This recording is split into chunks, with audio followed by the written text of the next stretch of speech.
Assalamualaikum warahmatullahi wabarakatuh. Apa kabar semua yang lagi ada di rumah, lagi ada di kantor, atau lagi ada dimanapun pemirsa setia dari Bebas TV berada? Apa kabar?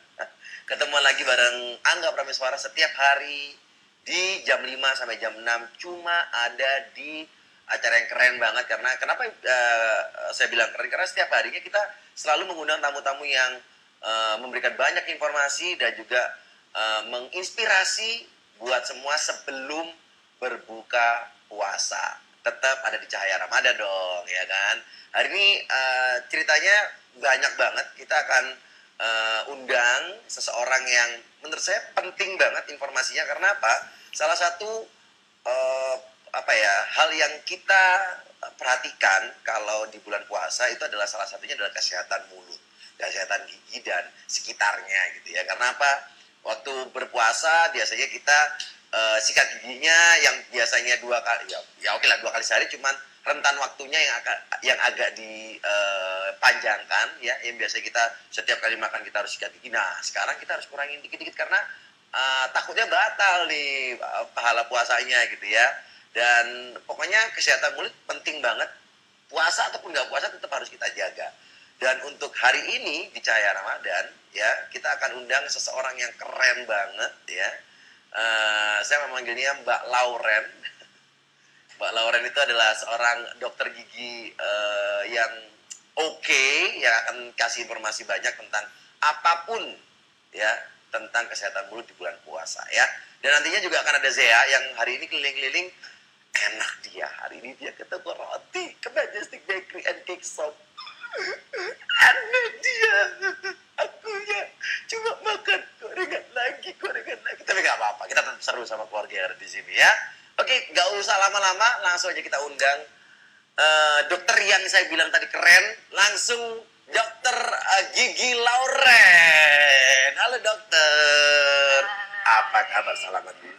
Iya, aku Silakan duduk mana? di sini. Duduk sini. Oke. Yang agak lebar dikit karena kan sendirian ya kan. Aku kan sendirian juga. Biasanya itu ada sofanya di situ tuh kalau rame-rame. Apa kabar? Baik, Sehat? sehat. Puasa? Saya lagi Nah, tapi beneran dok, ini kita seperti yang saya ngomongin tadi di awal. Ini mungkin jadi pertanyaan juga nih buat teman-teman yang lagi ada di rumah nih soal kesehatan mulut di bulan Ramadan. Seberapa penting sih harus dijaga?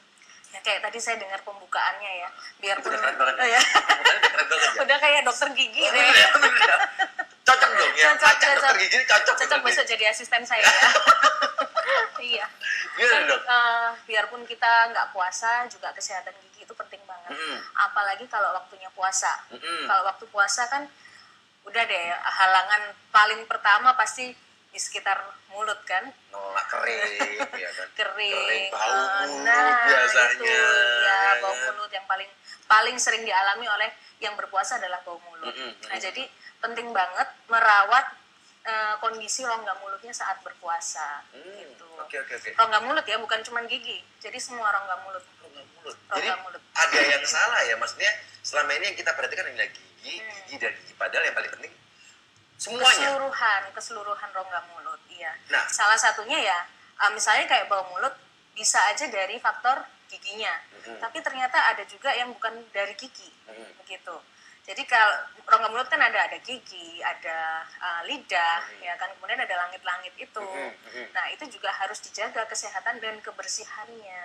Nah, memang kalau kita ngomongin soal bau mulut, ini kebanyakan yang terjadi itu penyebabnya apa sih? Oke, bau mulut saya fokusin kalau pas puasa ya. Pas puasa. Nah, kalau pas puasa itu kan kita nggak ada aktivitas, ya mulutnya diem aja nggak makan, jadi Paling nyinyir lah ya, paling nyinyir. Nyinyir Paling- pun udah dilarang ya. paling batin ya. Paling batin. Mulutnya yang ngomongnya yang di dalam gitu ya. Itu pun nggak ada kegiatan gitu loh.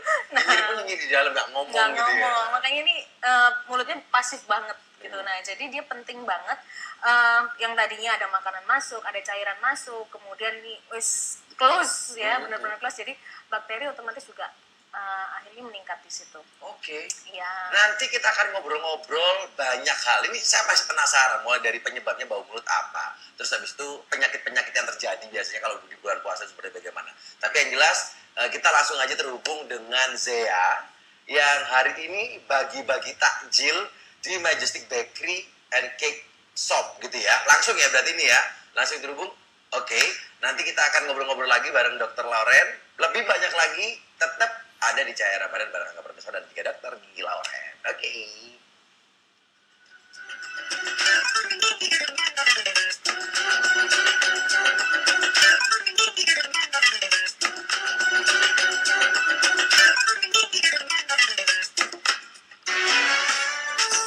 Assalamualaikum warahmatullahi wabarakatuh. Saya Pak Dekarwo, Gubernur Jawa Timur, mengucapkan selamat berbuka puasa. Semoga ibadah puasa Ramadan kita hari ini diterima oleh Allah Subhanahu wa Ta'ala. Wassalamualaikum warahmatullahi wabarakatuh.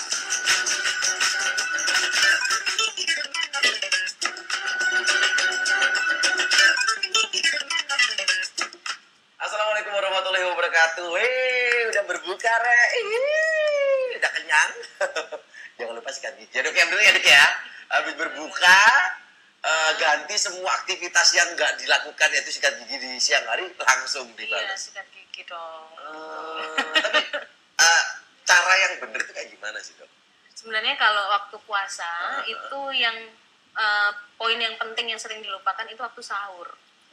Ya, jadi waktu sahur itu menentukan bau mulut kita seharian. Oh, iya. Jadi kalau sahur kita biasanya makan makanan yang berat-berat, misalnya kayak contoh nih rendang, Tumpeng, ya. rendang, nasi padang, gitu kan. Ini pecel. Nah, terus buru-buru karena buru-buru udah deketan sama imsak, lupa minum. Misalnya tuh minum cuma sekedarnya aja. Nah, itu mempengaruhi banget. Jadi kalau kita sahur, usahakan setelah sahur kita punya waktu yang cukup, kita kumur, ya. Kemudian kalau bisa gosok gigi ya gosok gigi, kemudian minum air putih yang banyak, gitu. Oh, itu jadi ya, itu caranya seperti itu ya. itu salah satu tips untuk mengatasi bau mulut sepanjang hari waktu Tapi puasa. emang pada saat kita mengalami bau mulut itu, yang tadi sempat belum kita belum menjawab juga. Penyebabnya apa sih? Oke, penyebabnya kalau bau mulut itu biasanya memang sumber pertama dari gigi, ya. Dari gigi berlubang, terus gusi yang berdarah, karang gigi, itu penyebab bau mulut. Terus kemudian lidah, jangan lupa lidah kita ini nggak mulus. Lidah kita ini kan apa ini namanya, kayak karpet tuh ya, kayak karpet tuh, modelnya kayak karpet. Jadi itu makanan banyak sekali terjebak di lidah. Makanya lidah itu juga penting sekali harus dibersihkan saat menyikat gigi. Itu yang lupa, itu biasanya lupa. Saya pribadi suka lupa. Maksudnya, ayo, John kayak misalnya, pernah gosok lidah nggak? Yang ada gosok gigi ya kan? Itu yang berarti yang pakai apa tuh benang apa segala. Pakai benang itu untuk sela-sela gigi. Jadi tusuk gigi sebenarnya itu boleh sih dipakai asal kita penggunaannya tepat ya. Kadang-kadang kenapa tusuk gigi nggak begitu disarankan karena keasikan ngongkel-ngongkel ya kan, yang ada gusi kita jadi rusak gitu, jadi luka. Kalau pakai dental floss itu arahnya lebih terarah, kemudian bener sela-selanya itu terbersihkan dengan maksimal. Nah, kalau lidah bersihnya gimana? Kalau lidah ada alatnya kayak sendok gitu modelnya, jadi digaruk gitu lidahnya. Itu nggak pernah saya lakukan. Tuh, John, di sini dokumen. Tapi bukan hanya dari mulut, kalau dari gigi ya. Kalau misalnya bau mulut, ternyata misal udah dicek nih ke dokter gigi, gigi udah bagus, segala macam udah nggak ada keluhan, ternyata tetap masih ada bau mulut.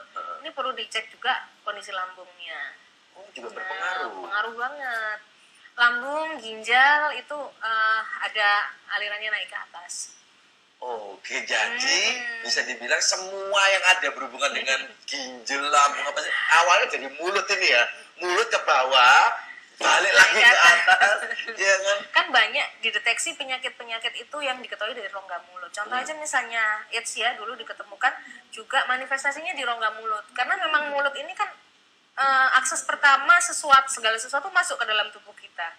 Ya kan, jadi orang-orang kadang-kadang nih perempuan-perempuan nih ya concernnya ke wajah apa segala macam, tapi lupa ngelewat rongga mulutnya ini, tempat segala sesuatu masuk ke dalam tubuh kita. Itu penting banget.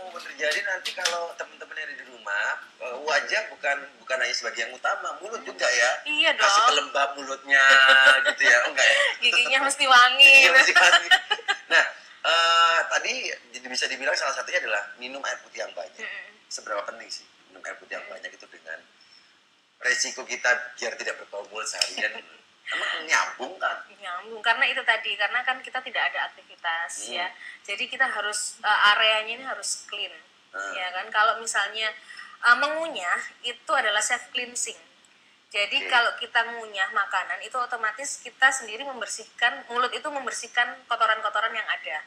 Nah kalau misalnya ini habis sahur makan terus nggak gosok gigi, nggak kumur, nggak minum air putih, kebayang kan kejebak itu segala sesuatunya, rendang, daging, apa segala macam. Semua di sini ya. Ada semua di situ ya. Sampah wis mulut udah kayak sampah.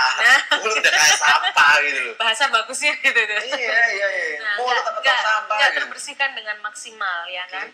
Kemudian pasti ya itu akhirnya jadi ada aktivitas bakteri di situ ya kan, terus jadi bau rongga mulutnya. Nah karena kita kondisi waktu kita tinggalkan ini nggak bersih. Sikat gigi perlu juga pakai obat Gigi, kumur. boleh, obat kumur boleh. Sikat gigi juga caranya sebenarnya ada sendiri. Nah itu nih sebenarnya banyak nggak tahu nih kita banyak. nggak apa-apa reverse aja lagi nih. Gimana tuh sikat gigi? Banyak yang bilang, oh, aku udah gosok gigi dok, sampai sikatnya tuh 1 hari sekali ganti. Sampai jeprak ya kan. Tapi tetap aja kok rasanya mulutku nggak bersih ya, karena emang caranya salah. Caranya kita gosok kan biasanya kita arahnya nyamping gini ya, udah semangat 45 nih ya, nyogrok kayak gitu. Itu salah. Nah, yang bener yang mana? Selama hampir 17 tahun saya hidup, 17 tahun. Berarti yang 10 tahun sebelumnya nggak pernah gosok gigi ya? Enggak, tapi beneran itu gimana tuh? Sikat giginya bener gitu. Soalnya gini bisa Iya, makanya terus sikatnya gampang rusak kan. Coba deh alur gusi kita ini kan arahnya ke bawah. Kalau gigi atas turun ke bawah. Kalau yang gigi bawah naik ke atas. Nah, itu diikutin. Jadi jangan alurnya turun ke bawah, gusinya kita gosoknya miringan begini. Itu nanti kan ini gusi akan rusak. Nah, seringkali kalau jadi giginya itu di ujung-ujungnya ada kayak mau lubang, itu gara-gara biasanya proses penyikatan gigi yang ke samping. Pantesan gigi saya banyak lubangnya. Saya udah ngeliatin ini dari tadi nih. Iya, kalau dokter ada di sini berarti melihat gigi yang di sini lubang. Iya. Kan kropos bukan lubang, kropos ya kan gara-gara ini tadi cara sikat giginya mungkin dia salah. Cara sikat gigi itu kegiatan yang sederhana sekali tapi nanti sangat besar sekali manfaatnya untuk rongga mulut kita. Dari sikat gigi. Coba deh browsing ya, ada teknik yang namanya roll teknik, itu yang menurut saya paling bagus. Cuman ya memang harus latihan karena biasanya kita geradakan gitu. Roll teknik itu gimana? Roll teknik itu memutar. Jadi memutar. Iya, memutar. Tapi saya sering sekali ngajarin ke pasien mungkin lebih sederhana, itu gerakannya satu sisi. Jadi bulu sikat, contoh nih gigi ya. Nih bulu sikat nih dimiringin gini, lalu digerakin satu sisi aja. Kalau roll teknik itu gimana? Kalau roll teknik begini. Muter gini? Iya. Gini.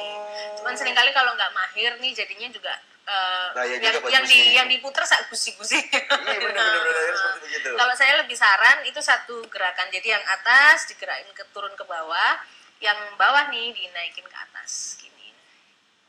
Gitu. Itu pasti bersih. Ini dari sikat gigi aja. Jadi kita perlu 4 kali sesi deh. Ini nggak bisa dokter Lauren. Ini bener ya. Tapi ini baru sikat gigi ini belum ngomongin soal gimana cara makan yang bener, gimana cara ngunyah yang bener, gimana cara cara makan yang bener tuh kalau makan ajak-ajak saya itu paling bener. Kebalik dong. Kalau dokter makan ajak saya juga, ajak semua teman-teman di studio gitu. Nah ini abis ini kita ada beberapa 1 kali sesi lagi untuk ngasih tahu ya bisa dibilang yang terakhir deh untuk ya kesimpulan dari semuanya kayak gimana sebelum kita masuk ke Zia lagi gitu ya. Jangan kemana-mana, tetap bareng saya Ngobrol Pesona dan juga Dr. Lauren ya. Kita bicara Ramadan.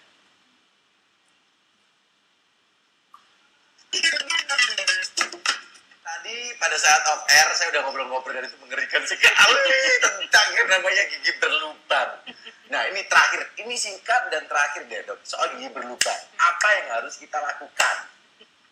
Ya gini deh, gigi itu seringkali orang abaikan ya kan, seperti saya bilang tadi, orang hanya ngelihat luarnya aja, tapi sebenarnya gigi kita kenapa diabaikan? Karena ada 32 ya kan, hilang 1 nggak apa-apa. Nah padahal penting banget dari awal yang lubang kecil itu harus dirawat. Kalau nggak semakin besar dan efeknya ke seluruh anggota tubuh kita.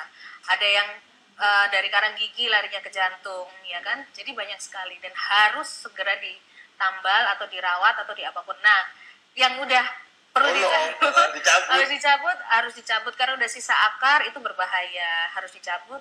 Kemudian nanti bisa diimplan diimplan gigi, ditanam gigi, satu gigi digantikan oleh satu implan gigi, udah cepet beres, bisa makan kacang lagi dengan enak. Siap dok, saya waktunya agak-agak sempit gitu ya, tapi nggak apa-apa, senang sekali dan semoga teman-teman yang ada di rumah pemirsa setia BBS TV bisa punya banyak informasi dan bisa menginspirasi. Jangan abaikan gigi, intinya hari ini itu seperti begitu, jangan abaikan gigi, puasa harus tetap merawat gigi ya. Dokter Mara, makasih banyak. Sama-sama. Ya. Kita semoga ketemuan lagi ke depannya gitu di ya. klinik ya. Insya Allah. Saya akan mengumpulkan keberanian dulu. Yaudah deh kalau gitu, jangan lupa tetap lihat dari jam 5 sampai jam 6 Cahaya Ramadan bareng Angga Prameswara dan juga Zea. Besok ada di mana? Kita lihat. Ya, abis ini ada Zea ya. Kelihatannya dia lagi di Majestic, bakery and cake gitu ya. Langsung aja. Ya, monggo, silakan. Kita dadah.